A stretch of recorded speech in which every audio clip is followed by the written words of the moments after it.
I think I hope that I have been able to give you sort of a general feel of what we're going to do and why we're doing all this stuff, because that was the purpose of my introductory remarks today.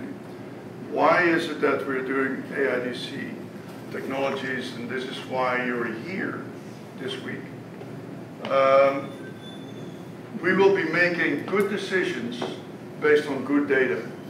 That really puts it all in one phrase, and the good data, we know how we get to the good data. It becomes a little bit repetitive if I would remind you of that again.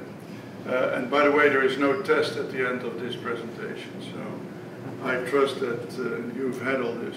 There are two possibilities. With the same price, what we can do with the technology is bring the cost down. And when we bring the cost down, we increase the margin, assuming that we keep that same price.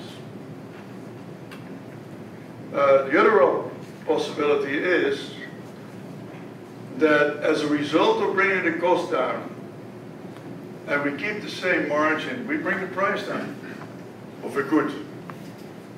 And so this now becomes a situation where, based on good information, we can take the right decision.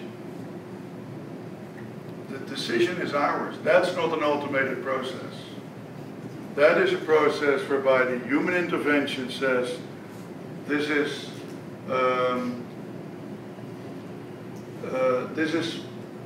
what the difference is between taking a decision to increase my margin or the decision to lower the price as a result of a reduced cost. Doesn't it make sense? It says here to know who, when, and what, and where is involved. So here's some things that, some papers that we discussed or we referred to this morning.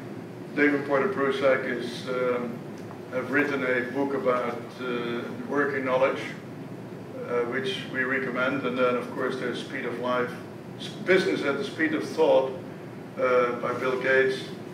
And Guy Tompkins wrote something called No Boundaries. Do you have any questions at this point?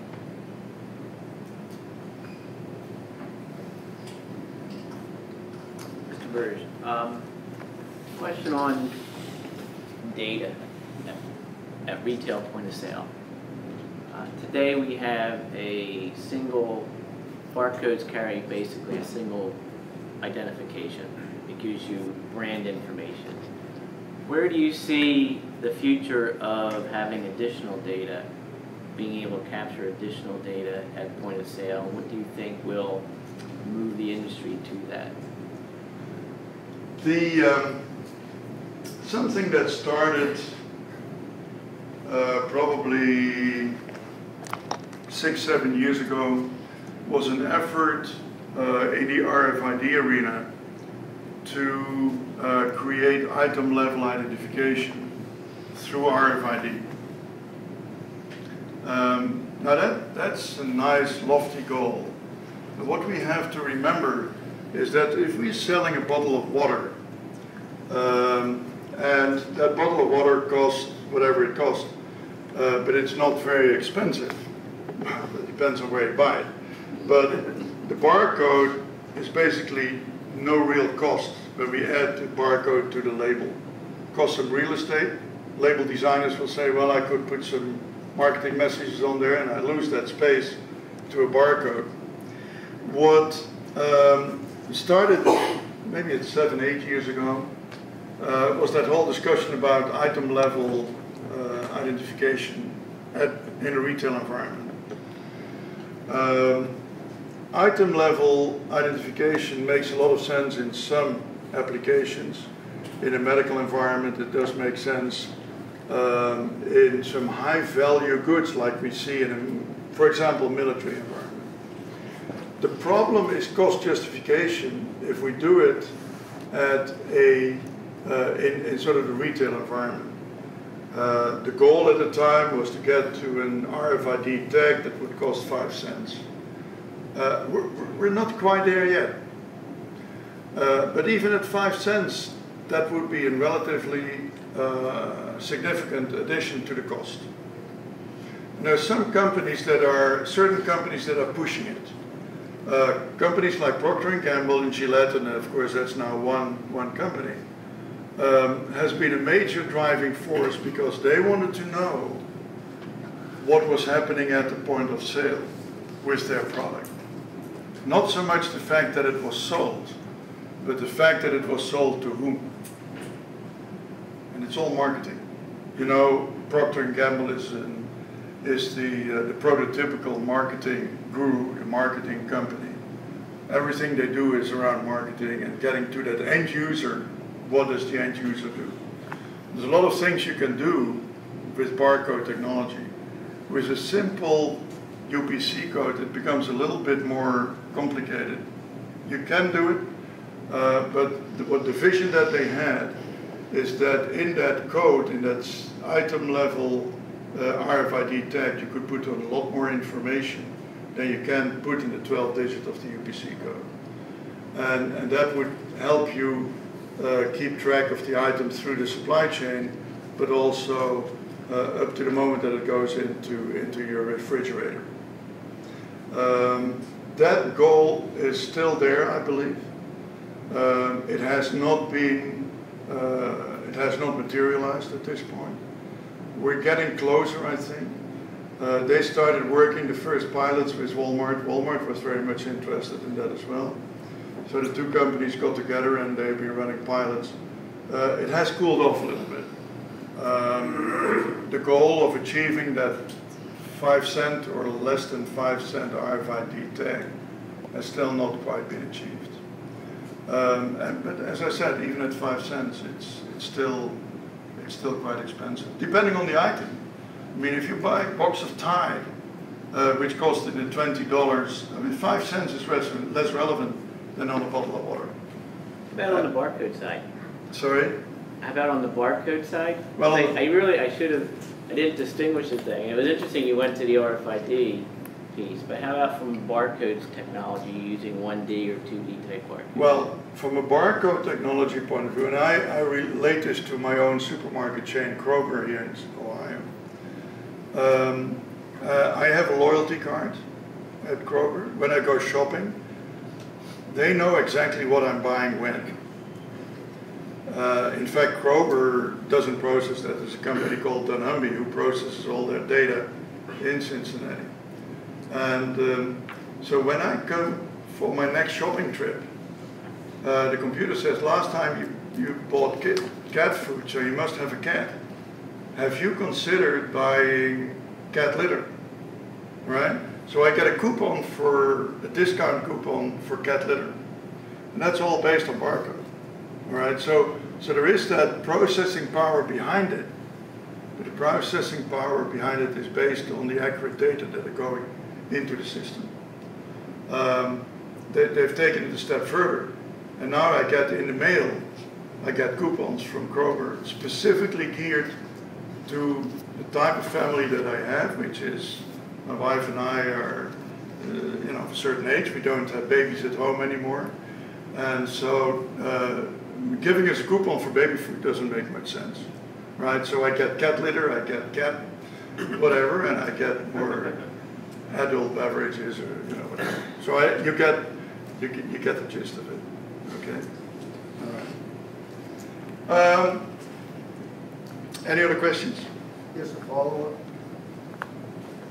In the explanation that you just gave, you made the point about the price of the tag at around 5 cents at present. In situations where you're dealing with large volume of product, like soda, water, etc.,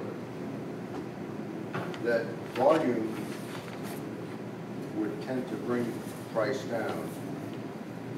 But aren't there really some remaining technical issues that are somewhat of an impedance to gain full traction against the goal that you Yeah.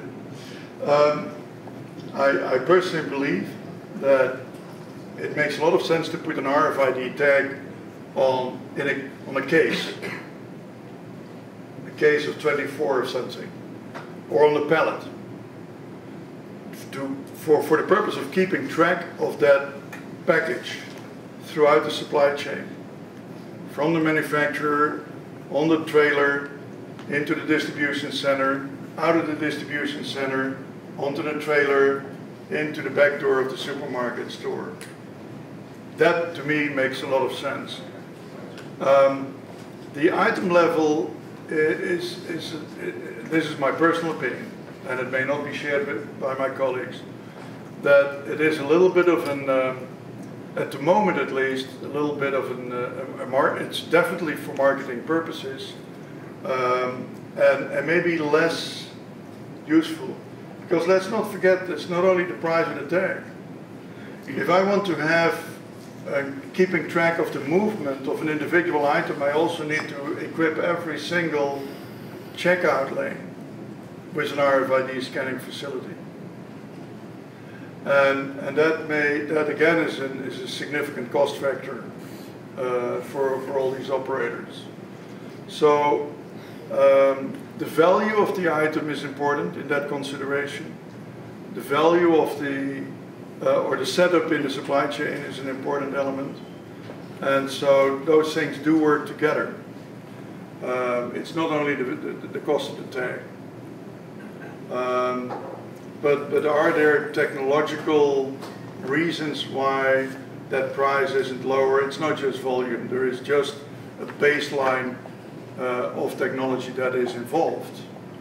I mean, there's physical items involved in creating the tag, and volume will bring it down to a certain point, but there is a point below which it becomes very, very difficult. And for a lot of companies, they have said, well, we don't see the value in doing that. So it is at the moment limited to a small number of companies, a relatively small number of companies, that are really pushing that item level. What companies are much more pushing is the case, the pallet, the container. There it makes a lot more sense. Because also in the retail environment we have more and more real-time environment. Alice, just one last comment. I'm thinking more where I've heard item level being of interest at present, being in the apparel industry, as opposed to keeping track of each bottle of Coke or of water. The value proposition may not be there, but in higher cost items such as apparel, tracking at the item level can make sense? Yeah, it does. The value of the individual item is higher. And it can increase indeed the customer experience. When I walk into a jean store, this is one of those typical examples that is used within the industry in all the presentations that you hear. When I'm walking into a jean store and I'm looking for a 42 belt and a 38 length pants, I can go through all these, looking at the tags on all these pants until I find it. Or I can have an RFID reader and click, click, click, click, click, click till it actually beeps and says, here's one. So and for inventory purposes, but also for the customer experience in how quickly can I get in and out of that store. And the more quickly I can help a customer, the happier the customer is. At least when men go shopping. Women tend to spend a little bit more time in stores. I mean, we go out and buy things, women go shopping. Well, if I can, Greg and I have a presentation on Thursday that talks more about the infrastructure that relates to your question about the RFID tags and when they need to be implemented, excuse me, and the price of the tag. So if you can ask your question again on Thursday, I believe it's in the afternoon, we'll go into a little bit more of that. Should help out. Okay. All right. What I Yes, I'm looking at the global marketplace. Now, how do we ensure there will be no conflict? Let's suppose we have a small company in the remotest area of the world manufacturing some gadgets. How do we make sure that the backbone people use, there will be no conflict with another product made by someone else around? conflict in what sense? For instance, if he uses, you scan it over there and gives you the certain code, but you scan another item here, they have the same code. How do we, standardization is what I'm actually looking at. Well, that is, that's a good description of an environment that will be covered later this week. There is an organization called GS1, and GS1 issues numbers, basically. That's what they do. And so typically when you look at the UPC code, there's a manufacturer identification there, and then within the manufacturer's range, an item identification. And the purpose of it is to avoid duplication. What we are finding, particularly in the garment industry, is that sometimes tags printed in China make no difference between garment A and garment B, because the concept of what the barcode is supposed to be doing is a little bit lost. But again, that is something that played more maybe 5, 6, 7, 8, 10 years ago than it does today. I'm not aware of much duplication, although I do know that when a manufacturer disappears or a manufacturer's number is no longer necessary because of maybe an acquisition by another corporation, whose manufacturer's number will then be applied to the new product lines. That number may be recycled after 5, 6, whatever number of years by GS1, but that will be covered later in the week how that's going to work. Okay. All right. Let's break for just a few minutes. Stretch legs, bathroom break if you need it, but let's not dwell too long. Because we want to go into the next topic, which will take a few minutes to set up, and then we'll go there. All right, thank you very much. Appreciate it.